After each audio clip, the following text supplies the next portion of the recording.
Nagulat sina Koaki, Sarada, Boruto, at Mitsuki nang tumigil ang chakra ni Naruto, kaya hindi gumana ang prosthetic na kamay.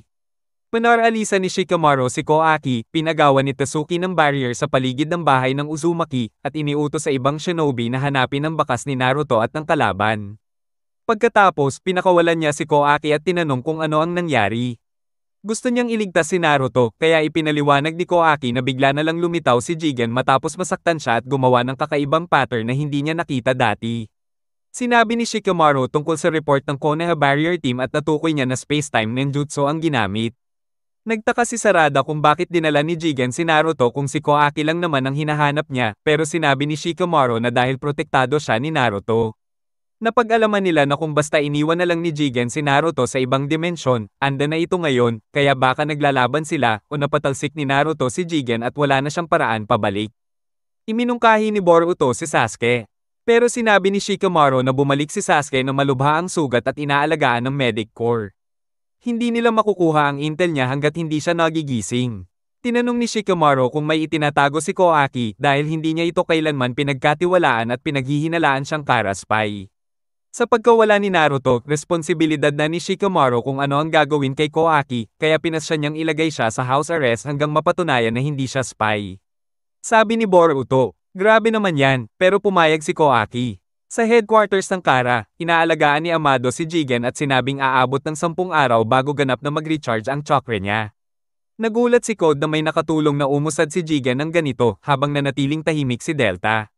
Tinanong ni Amado tungkol kay Naruto at sinabi ni Jigen na nasil niya ito.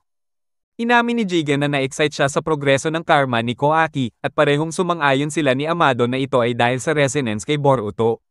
Naniniwala siya na magiging makapangyarihang Otsutsuki ang dalawa at lalago ang isang giant god tree na kukunin lahat ng buhay sa planeta at ang chakra fruit nito ay gagawin ang lahat ng kanilang nais. Habang nagpapahinga, inutusan ni Jigen si Code na bantayan ang Ten Tails at tinanong tungkol kay Boro. Sinabi ni Code na wala siya ni sa cult niya. Inutusan ni Jigen si Code na iparating kay Boro na bantayan ang seal ni Naruto. Galit si Delta na wala siyang gagawin at sinabi ni Jigen na hindi kailangan ng powers niya sa ngayon at matatapos na rin ang lahat. Nagpapatuloy ang argumento ni Boruto at Shikamaru kung spy ba si Koaki. Isang Kara operative ang nagsabi kay Koji na gusto siyang kausapin ni Boro. Kinausap siya ni Boro sa Genjutsu at tinanong tungkol sa kakulangan ng aksyon at report niya. Sabi ni Koji na nai-report niya na lahat kay Jigen. Na siguro hindi lang ito ipinasa sa kanila. Pinanatili ni Koji ang kanyang peking asal kahit na ipinakita ni Boro ang isa sa mga pala kanyang nakuha mula sa bumagsak na airship. Sabi ni Koji na alam niya na babagsak ang airship dahil may duda si Jigen kaya ginamit niya ang palaka para i-monitor ito. Sinabi rin niya na personal na pumunta si Jigen sa Konoha at tanong kung bakit hindi niya pinigil si Koji kung siya ay traitor kasi sobrang lapit niya. Napag-usapan nila ang progreso ng karma ni Boruto bago tinawag si Boro. Nagtaka si Koaki kung bakit sobrang maalaga kay Naruto at ibinahagi ni Sarada ang opinyon niya. Dinala ng isa sa mga tauhan ni Shikamaru ang Nar-Reaper na vase at sinubukan ni Boruto itong ipakita bilang ebidensya na hindi spy si Koaki pero tumanggi si Shikamaru.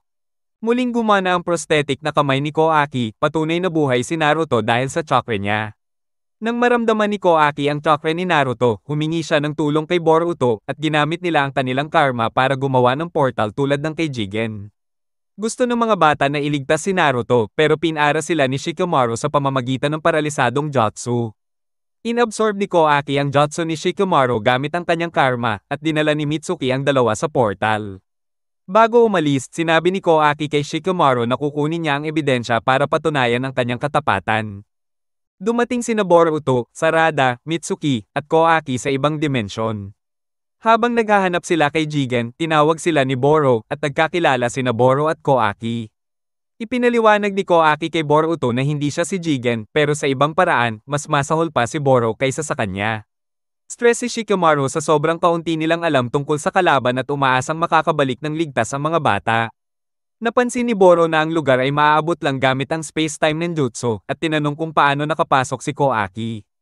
Hindi siya pinansin ni Koaki at tinanong si Boro tungkol kay Naruto. Nagtangka si Boro na lokohin siya, ipinakita na nakasil si Naruto sa lalagyan na hawak niya. Itinapon niya ang lalagyan sa kanila para suriin at sinabi na si Jigen lang ang makakapagbukas ng seal at hindi niya masigurado kung ligtas ang laman kung puwersahin o sirain ito. Naramdaman ni Koaki ang chakra ni Naruto sa lalagyan gamit ang prosthetic na kamay. Nang bumalik ang atensyon nila kay Boro, nawala na ito. Naramdaman ni Sarada ang atake ni Boro mula sa ilalim. Isang surge ng acid. Napansin ni Koaki ang acid na sumasakop sa seal ni Naruto at inabsorb ito gamit ang kanyang karma. Inatake siya ni Boro habang sinusuri niya ang seal, kaya inabsorb ni Boruto ang susunod na atake ng acid.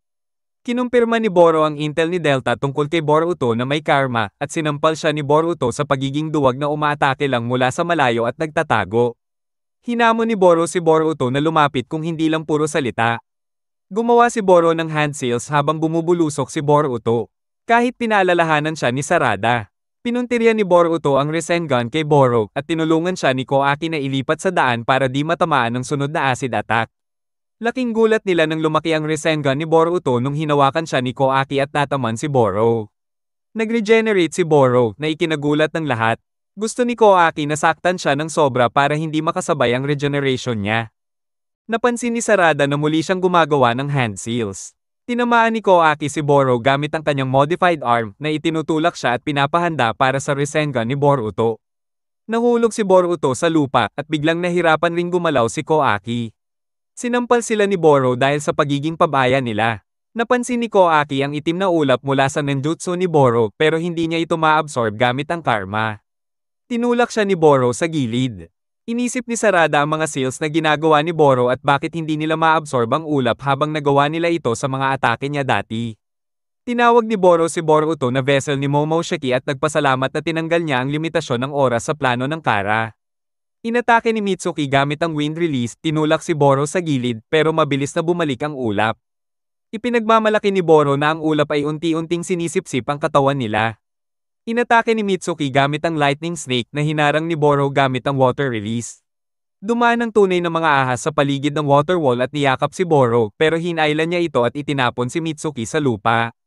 Isa sa mga ahas ay may lason pero gumaling siya sa pamamagitan ng hand seals. Nag-aalala si Mitsuki sa matagal na exposure sa ulap at handa na patayin siya ni Boro dahil interes lamang niya ang mga vessel. Sinampal ni Sarada ang isang malaking bato sa kanya, binigyan ng oras ang sarili at si Mitsuki na kunin si Boruto at Koaki at umatras. Sigurado si Boro na babalik si Koaki dahil hawak pa niya ang Hokage. Pinag-usapan ng mga bata ang ninjutsu ni Boro. Nakita ni Sarada na gumagawa siya ng seals. Kaya tiyak siya na ninjutsu ito. Ibinahagi ni Boruto kung paano nila naramdaman ang ulap at ipinaliwanag ni Koaki na karma ay makaka-absorb lang ng chakra-based na bagay, kaya napagpasyahan nilang ang jutsu ni Boro ay physical matter. Nahimatay sina Boruto at Koaki. Pinagsnack ng mga ahas ni Mitsuki sila at ibinahagi ang hypothesis niya kay Sarada na ang ulap ay virus. Nagising sina Boruto at Koaki at dahil totoong virus ang jutsu ni Boro, napatunayan ni Sarada at Mitsuki na gumamit siya ng scientific ninja tools. Pinili ni Mitsuki si Sarada bilang team captain para sa strategic retreat. Sinabi ni Sarada kay Boro na nalaman na nila ang kanyang jutsu. Nagpakalat si Boro ng lover release pero nakapag-counter si Sarada gamit ang fire release at pinanatili ang distansya para umiwas sa virus. Pinag-usapan ni Boruto at Koaki ang power boost ng Rasengan kanina. Inatake uli ni Sarada gamit ang fire release, hinarang ni Boro gamit ang water release. Pumapalibot siya kay Sarada, sinasalubong siya ng virus mist. Sinubukan niyang tumalon si Sarada, pero inasahan ni Boro, kaya tinamaan siya pabalik sa mist. Hinawakan niya sa leeg, pero nagulat nang gumalaw pa rin si Sarada, tinakpan ng paningin ni Boro gamit ang point-blank fire release at tumama ng suntok. Nagsignal siya kina Boruto at Koaki na umatake. Naka-activate ang karma nila, at muling nagulat si Boro. Gumawa siya ng hand seals. Tinamaan ni Boruto si Boro gamit ang Rasengan na lumakas dahil sa resonance kay Koaki at sinira ang malaking bahagi ng katawan ni Boro, pati ang ulo. Ibinahagi ni Boruto na gumana ang antibodies nakita sa mga kagat ng ahas sa braso niya. Nag-regenerate si Boro mula sa pinsala na ikinagulat ng lahat. Nagulat ang Team 7 sa kakayahan ni Boro na mag-regenerate. Ipinagmamalaki ni Boro na ang katawan niya ay lampas sa kakayahan ng mga tao at walang shinobi ang makakatalo sa kanya. Naguluhan siya sa sinabi ni Boruto tungkol sa paggamit ng antibodies laban sa virus niya at na-realize na nakuha ito ni Mitsuki mula sa dugo na kinuha niya nung kinagat siya ng ahas ni Boro. Ipinaliwanag ni Mitsuki ang kanyang loika. Tinukso ni Boruto si Boro na hindi na gumagana ang virus niya at pinaalalahanan siya ni Sarada na huwag maging kampante. Nagbuo sila ng formation para sa pincer attack. Napansin ni Boro na nakatuon si Koaki sa seal ni Naruto, kaya bumulusok siya roon, sinira ang formation nila. Lumampas siya sa seal, nagpakalat ng mas maraming virus, at pinuntirya si Koaki gamit ang shuriken. Hinarang ni Koaki ang shuriken gamit ang kanyang transformed arm, pero nagliyab ang flammable substance na halo sa virus. Tinitingnan pa rin niya ang kettle na may nakasil na si Naruto, at napapansin ni Boro na nagbago na si Koaki. Pinagalitan ni Boruto si Koaki sa pagiging pabaya, pero hindi siya nag-aalala dahil mabilis siyang gumaling. Iniisip ni Boro na kailangan sanayin si Koaki mula sa simula, at sinabi na kukunin din niya si Boruto dahil sa karma niya. Tumakbo sina Boruto at Mitsuki habang hinahawakan ni Koaki si Sarada para humingi ng pabor. Sinira ng Rasengan ni Boruto ang kamay ni Boro pero nag-regenerate ito para sa counter-attack. Naiintindihan ni Sarada ang hiling ni Koaki pero hindi niya kayang iwan ang team niya. Napagpasyahan niya na dahil sa flammable substance, fire release at lightning release ay hindi na pwede, kaya nag-shuriken na lang siya. Tinunaw ni Boro ang shuriken gamit ang lava release. Pinalaki ni Mitsuki ang braso niya at hinawakan si Boro para pasabugin ni Koaki. Nasira ang lower half ni Boro pero nag-regenerate pa rin siya. Nagtataka sila kung paano siya matatapusan. Hiniling ni Koaki kay Boruto at Mitsuki na umatake ng tuloy-tuloy kasama siya, alam ni Boruto na may plano siya. Sumugod sila habang pinaalalahanan ni Koaki si Sarada na nakadepende sila sa kanya. Naalala ni Sarada ang paliwanag ni Koaki tungkol sa limitasyon ng scientific ninja tools ni Boro at kailangan ng core para sa ganitong uri ng regeneration.